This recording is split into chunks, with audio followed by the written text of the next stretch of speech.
Johannes, nice to see you. Let's start with some injury updates. So I'll throw a couple of names at you. Liam Gibbs, first and foremost. I think you said he was going to have a scan. So yeah. How's that looking?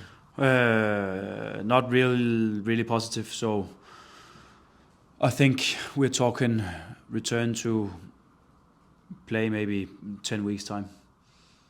Okay. Yeah. So it was unfortunately what we didn't hope that it was. So yeah, very unfortunate for first and foremost him, but of course also for us. Yeah, I was going to say because before you arrived, he had quite a big thigh injury at the back end of last year. I think he's got a big scar on his leg now. So another injury blow for him. And I think you spoke about him in pre-season as being somebody that you felt could really challenge in those midfield areas. Yeah, and that's been the plan. Of course, even though he hasn't been a regular starter for us, then it was the plan because he's a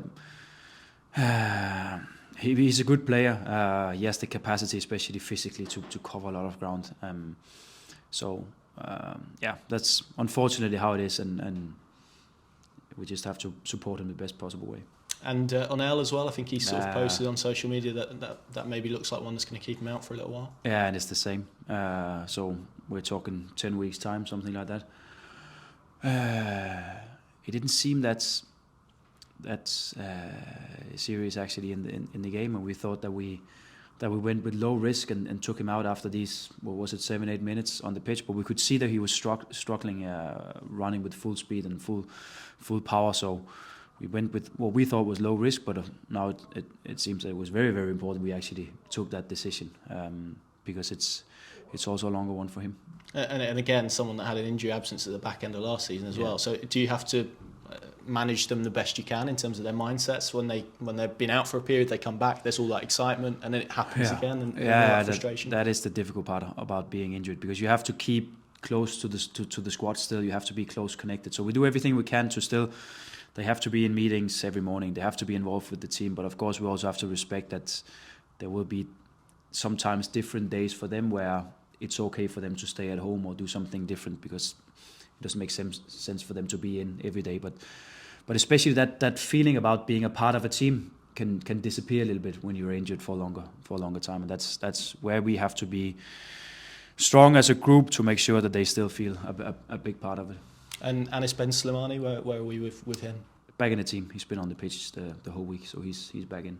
Excellent. So you've lost one from the midfield area with Gibbs, but you've also gained one as well. So in terms of number-wise, it's sort of balanced. Even though you prefer to have both of them, it's sort of balanced. Yeah, we prefer out. Because we actually thought we was still a little bit short on numbers on midfield. Also, still the options in game and also to create that competition every week, which is important for the guys to stay sharp. But that's how it is. We manage.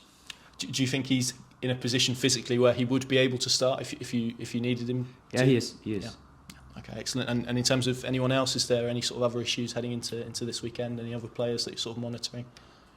Gibbsy, O'Neill, Barnsley, same situation. Lungi, Fussy, Tony. I think that's it. Excellent. Yeah, it's unfortunately a growing list, isn't it? Yeah. If just to obviously a couple of news bits to ask you about Callum Fisher first and foremost, and his new contract. Obviously, it came at a nice time after what happened last week, but I'm sure it's something that you've been speaking to him about for a little while. No, I said to him before the game on Saturday that we only extend if you perform well today. It worked, that. But in terms of him, and I know you've spoken about him a lot, but he seems to be a player that you've been really impressed by since you've walked in. I know you tried him in midfield in a range of positions. I think we saw probably last week the role that he can play in terms of the build-up. So just a very intelligent footballer, is that fair to say? Yeah, and the reason why we did that in pre-season was because we could see that when he will cover that right-back position for us, it will be in a more inverted role. So actually to give him these minutes in pre-season as a midfielder, it could prepare him even better for that role. So that was the plan back then, and I think I should not take the credit for that, because it's him performing well from day one here, making sure that even though he was not playing, he did everything he could every day in training to push and create that competition, which is so important for us. I also spoke to Jack before the game against Watford that it was a decision that we took, because we think it was about time for Kellen and he was ready, but also for Jack to stay sharp. As he did when he came on against Watford and made an assist and several good offensive situations as well. So that's exactly how we want it, that we have players that can compete for these starting positions. And on Kellen specifically, he's quite an interesting one in terms of his background and where he's come from. Non-league, I think, just over a year ago to now playing Championship football. He obviously had a year last year where he was signed as a development player but didn't play any development football. And I think he only started 3 Championship games and got taken off in a couple of those. Even though it was a year of progress, he's had some difficult spells within that. And then, I spoke to him after the game last week, and he said he's feeling more confident. So appreciate you weren't here last year, but have you seen that, a confident sort of young player and his background as well? It feels like quite a nice. Yeah, but we should never underestimate that with young players, they need that sometimes tough moments or difficult moments in their career to make sure that they can overcome that. And it's actually very, very good learning for young players. It's often the case if you see young players that just take the next step like this, and everything is linear, then it becomes difficult for them when they have to take that step into first team football. So it's good for me that he have had this a little bit difficult time or struggled maybe a little bit, because it's so good learning for young players. Now it feels like it's the time for him, and now we can see that he's playing with confidence and he's playing with the intensity in his game that we need. So it seems like it's about time for him to play now, even though he's still young, and there will be games where he's not performing to his standards, and that's how it is. But of course now it's the next step in his career. Yeah, and in terms of that sort of non-league experience as well, do you think it's given him that extra sort of physicality, learning how to deal with that, like we saw last week? Because academy football sometimes isn't always that way. No, I struggle a little bit myself to find out what's the best actually for these young ones, where they are outside the team, but their ambition is to take that step into the team, where that's for them to go out on a loan or to stay in our environment. I think I watched the game Tuesday night at the stadium and could see that was a really, really high intense game, youth football when it's best, and also a game that looks a little bit like what they will face when they step into the first team. So sometimes it can be better for them to stay here and have a lot of sessions with the first team, and sometimes it's better for them to go out on loan, League 1, League 2, to have that experience. I think it's really an individual matter, but it's about for us to find the best possible way for them. Yeah, you kind of mentioned Jack Stacey. I was going to ask you about him, because I think a lot of people would have looked at that team sheet last week and gone, that's a big decision that you made there. But have you seen, and obviously he came on and made probably the response that you want to see, but in terms of his reaction this week to all of those things, he's taken it in the right way as a professional? Yeah, he is, and I think he showed that in these 15 minutes he were on last Saturday, because that's exactly the approach that we need. The same we can say about Ben, who's also been a regular starter for us so far this season, and we're also not in the lineup Saturday. It's exactly the response that you hope for as a coach, but that's difficult. Sometimes it's easy to say, but that's difficult for a player. And it's praise to Jack and praise to Ben, because they did really well. And end of the day, that's what it takes for us to stay sharp and to have a competitive environment every day here. So it's really, really important for us. The other bit I wanted to ask you about, obviously, the new goalkeeping coach, Tony Roberts, who's been announced today. It's quite a CV that he's got. He's come from recently working with AC Milan. You must be absolutely delighted with that appointment. Even I think he's someone that Ben knows, isn't it, quite well? Yeah. We are, as a club, very delighted, because it was our top priority, first priority. But again, with the support from the academy and from Dec being in the game and being in the training, and Dec will also travel with us to Derby tomorrow together with Tony, just to have that smooth integration of everything. But because of that, it gave us the time to actually go for our top priority here, and not just to go for something a quick fix or something that someone could come in from day one and just do the job. But no, we went for what we thought was the most ambitious candidate, and unfortunately we got that. Yeah, it's a shame he's walked into this weather, isn't it, rather than Italian weather. Yeah, but I think he loves it, actually. He's when you talk to him, it seems like he's more than happy with this. Yeah, absolutely. And in terms of sort of the coach replacement, so you've got the goalkeeping coach. The coach, are you any sort of further down the line with that one? Yeah, we are. I've had some good meetings. So it's the final details, and actually the same kind of process as with the goalkeeper coach. We've taken our time, because it's so important that we get in the right personality, which can support us in the best possible way. But it also should be a person for the future in the club. But again, with the support from the academy coaches, we have the time that we need, and the same with that coach. It will not be a rush. It will not be something we do overnight just to get it done. No, we take our time. But it seems like we're getting closer. So let's see. Next week is a busy one, but let's see when we find time. Yeah, absolutely. And I guess on that point, you spoke about obviously the 2 academy guys. It helps with that transition, doesn't it? Because they've got to learn what you want and your style of play as well, and how to coach that. So having 2 guys that have sort of been around it since pre-season is helpful. Yeah, it's a massive help to us, and they will stay around the team. Like I said, Dick will travel with us. He's been in the training today and was also part of the training Wednesday. Will travel with us for the game tomorrow, and will still be a part of that goalkeeper group, because it is so important. It is so important that we prepare the next ones as well. And the same will be the case with Joe, who's been supporting as an assistant coach throughout now.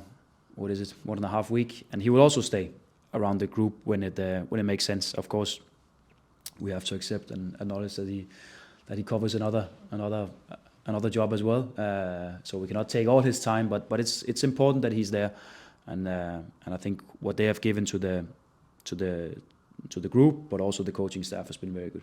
And just to reflect on last week a little bit, I mean, 4-1 victory, I think there's been plenty of positivity around that, and I'm sure there has been this week in training. What are your reflections sort of sitting here a week on, now you've had time to sort of dissect it and look at some of the sort of numbers and data behind it?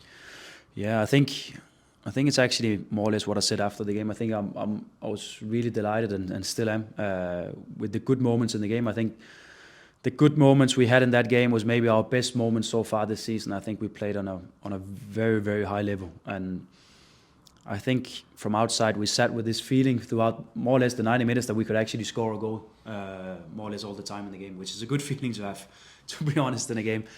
I didn't have that feeling the first game in Oxford, to compare just a little bit. So that was positive. Then there was these moments in the game where I was not satisfied with our approach to it. I think after our 3-1 goal, we got too passive, where I think the way that we handled the game the last 5, 8, 10 minutes maybe was really good, because it was just about passing and then creating the 4-1 goal and creating big chances for us. But that's the way we want to handle the end of the game, and not being passive defensively, but taking control still on the ball. So there's definitely some improvement areas for us, also based on the result and the performance and so on. But it's been important for me also to tell the guys that they did very, very well. Is it a result and a performance that has felt like it's been coming in recent weeks because of the way that you've sort of improved? Yeah, but I think we were not satisfied with the performance in Swansea, even though we could see that we actually got ourselves into some good moments, some good areas, created a lot of big chances in that game. So that result could have been different. That's again important for us when we talk about still a process here where we have to improve and we have to be better, and we're still developing something where we have to highlight these good moments in games, even though the result is not perfect for us. So I think there was moments in the Swansea game, even though it was not good, and I think there's been moments so far also in some of the other games, and it was important for us to also in front of the home crowd and to have that best performance so far of the season, I would call it. Does it help you in terms of as a reference point for the players, where you can show them that actually if they do what you want them to do, there's an example there of how successful it can be? And you mentioned that sort of passivity as well, and the fact that you sort of shook that off and then went and scored a 4th goal as well. It's proof that what you're trying to do can be successful if it's done right and consistently. Yeah, exactly. So we've also tried to highlight some of these actually psychological moments in the game. I think our response after their 1-1 goal, we're a little bit too passive, and we want to tell not a story here, but we want to tell the players that we can concede no matter where we play, no matter who it's against, and even though how good we play, we can still concede a goal. But it's our response after that. We have to be attacking in our mindset again, and these moments just straight after were a little bit too sloppy for us, and again too passive, where these are the moments to take care of in a game. So I think that was worth highlighting for us. But what I also liked about our performance in that game was the team cohesion. There was so much support among the players, supporting each other in individual duels, shaking each other's hands and hugging and celebrating these small moments in the game as well, which is so important, because it is in the details that the good performance is. Just a few on this weekend, but Paul Warne, I think he's a Norwich fan and has said that pretty openly. I think he's usually supporting your team. Yeah. So let's see how big a fan he is tomorrow. Well, yeah, quite. I was going to say slightly different sort of situation for him, but in terms of the job that he's done generally there, because Derby obviously have had a lot of struggles, went down to League One. To get out of that division is incredibly tough, as we know, and you look at some of the teams that have been down there. But the start to life they've made in the Championship as well, particularly at home, has been really strong. Yeah. So we of course have to make sure that we go there tomorrow and can make sure they don't have the same record after Saturday, because they've been good at home. It's a strong team. You can see they're physically strong. They have a good discipline in the team. They are compact. They're getting into that compact shape really, really quick. So if we're just a little bit too slow, it can cause us some trouble to open them up. I think they're good on the counters, and then of course all these corner kicks, throw-ins, free kick situations, we have to be really, really strong, because that's a big area of their game.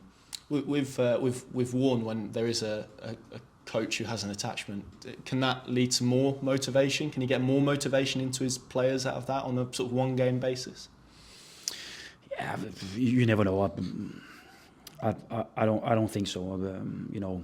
For players individually, they can come from all over the world and have connections to so many different clubs. So I think what more or less every coach will do is to focus on his team, focus on his own performance, prepare them best possible way, and I'm sure that they are fully prepared for when we come tomorrow, and I think that's what he will do. I think that's that stuff with who he supports, that will be for after the game. I'm pretty sure who he supports when the game is on. Last two from me, but you mentioned the home record, and I think we spoke last week about your own home record and how strong that is. So what's it like to be on the receiving end of that?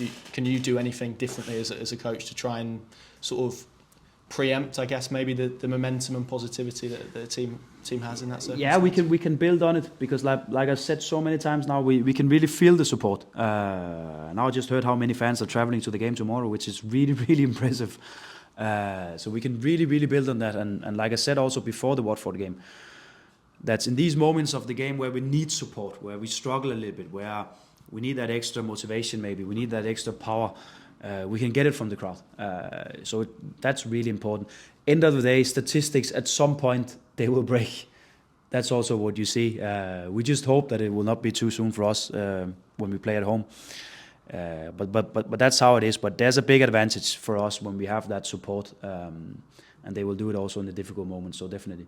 And finally, for me, I just wanted to ask you a question about Oscar Schwartau, who obviously is remarkable. Looking at him, that he's an 18-year-old in terms of his physique and probably his maturity as well. Clearly played a lot of senior football. You know all about him. You've played him on the right and also in the middle. So I guess the first part of this question is, do you see him better suited to that sort of third midfield role? Yeah. And second, where is he in terms of his current level to what you sort of experienced in Denmark? Because obviously there's going to be a period of adaptation there. I have an idea that he will be a Premier League player in the future. I hope it's for us. Maybe I actually hope that it will be for us to begin with, and then he can take a step to the next level for him, because I think he will be a future Premier League player. When will it be? No one knows, but I think he has the potential to do it. I think he's better when he's just behind that striker, that single striker we play with. I think he's really, really good in coming in these second line movements, runs in the box, runs in behind. He's really a runner in his game and can do a lot of running in the game and open up some space for the others, creating dangerous moments. And I think so. But I think his position is best when he's just behind that striker. And also what we tried to do in the weekend was to have him in that role where he could support Josh in the box, where he could support him to link up, but also create some space for Josh by running in behind sometimes from a central position. So I think that's where he's best. Good stuff. Thanks, Johannes. Good luck tomorrow. Thank you. Just a few from me, if I can, Johannes. I'll probably be quite a tight focus, and this is a strange question after scoring 4 goals, but the attacking shapes that your team is producing, how close are they to what you want them to be, and how much room is there for improvement in how you're attacking as a team, especially in the front kind of positions? Yeah, I think still what we need to be better at is the combinations in central, so we create more chances from these central positions where the 9 link up with the 2 offensive midfielders and can cause some dangerous moments in there. I think we improved in the wide areas where We can get in behind. We can do combinations on the side to bring in crosses from the side. So I think there's room for improvement, which, if you ask me the same question in 6 months' time, I will definitely say there's room for improvement, but maybe just in another area. And that's how it is. But what I like to see was the variation that we played the game with on Saturday. We could do short passes, we could be more direct in our approach, we could go on the counter as well. So I think we covered many areas of the game very well offensively. So that's for us to continue with that, knowing that there's still some way to go before we are really there. Oh yeah, you'll never answer that No, question, no, I'm sure. With Josh Sargent, he's your focal number 9, which at the moment. What sort of role are you asking him to do on a weekly basis in general principles, but also his strengths, and when you first arrived at the club, what you saw that you could actually utilise from him? He has a very, very big role. And I know when you focus on strikers, and I could read the other day that he's been in many, many good situations, and I've had a lot of situations in front of goal and a lot of chances so far, but what you don't talk that much about, or when you talk about strikers, is their defensive discipline. And he's a fantastic player for us defensively, because he's hardworking. He's really he's the center of that first pressing line for us, where he connects the wide players. He can communicate. He can make small adjustments. He's really analytic in his approach in the game, so it's easy for me to communicate with him and adjust small things, and he can get it on to the other players on pitch. So defensively, he has a big role as well, which is also what you see on highest level at the moment, where you can talk so much about scoring goals, but when you see the best teams perform at highest level, you also see wingers tracking back and sometimes ending up in fullback positions because they have to support and cover. The same with 9 positions, where that part of the game is just huge. And then offensively, of course, he's also our main guy in the box. He's a good runner, running in behind. We actually try to encourage it a little bit more before the Watford game for him to do even more of these runs in behind. And then we can use him as a link-up player as well. So I think he's a central character in the way that we want to play, both because of his strengths in the game, but also because of his personality.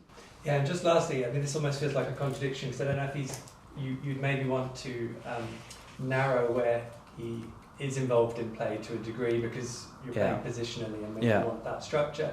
But by the same token, he is such a good runner with the ball that sometimes those counter moments where he's coming from deeper is really effective too. I don't know how you balance that or instruct that with him. Yeah, it's just for him to know that he shouldn't force it. So the positional play is always important, especially in the first part of a game, where it's more tactical and you know the players are not that tired. So you always see a first 45, 60 minutes of a game where it's more tactically, and then it can open up. So that's the second part of the game, where then it will open up for more space to him to run with the ball and create moments on the counter. So for him to have that awareness on how the game will develop, and also reading that change of tempo and speed in the game, which comes with experience and comes with game understanding, and not being too eager within the first 15-20 minutes, but having the patience also to stay in the game and be ready in these decisive moments. And I think he's a great character, and he's good for the group, and I'm really, really pleased with his performances. And like I also say, we can focus a lot on the goals. Of course, it would be fantastic for him to score tomorrow. I know he would love to do that, but I focus on so many other roles and aspects of the game as well. Yeah, sorry, one more, Jack. You have to then be quite physically strong and capable, I guess, to be able to take advantage of those moments later in the game too. Is he sort of up there amongst the squad in terms of strength and fitness? Yeah, he is. Look at him. Well, yeah, I was going to say. Yeah, that's fair. Thank you, Johannes. Thank you so much. Thank you. Okay, thanks, guys.